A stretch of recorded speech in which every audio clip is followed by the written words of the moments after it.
Ekitongole nga Uganda Joint Christian Council kigenze nga maaso bulijjo ne kiwandiika ku nsonga zino era tusuubira ti mu kiseera ekigere tujja kufuna obudde tuwandiike. Bwe twalabye ebifaananyi ebiraga omu ku bannaffe nga ayambulibwa nga ate abamwambula be bantu abali badde bateekamu ekitiibwa ng'aba Uganda Joint Christian Council tuvumirira ensonga eno era tusaba abo bannaffe abakoze ekyo bakwatibwe ng'amateeka bwe gagamba.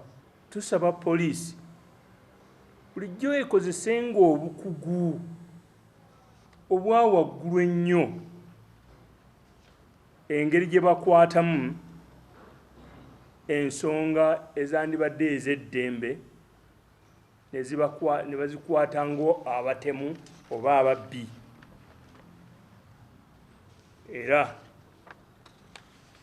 tusaba bannayuganda okubeera abagoberera amateeka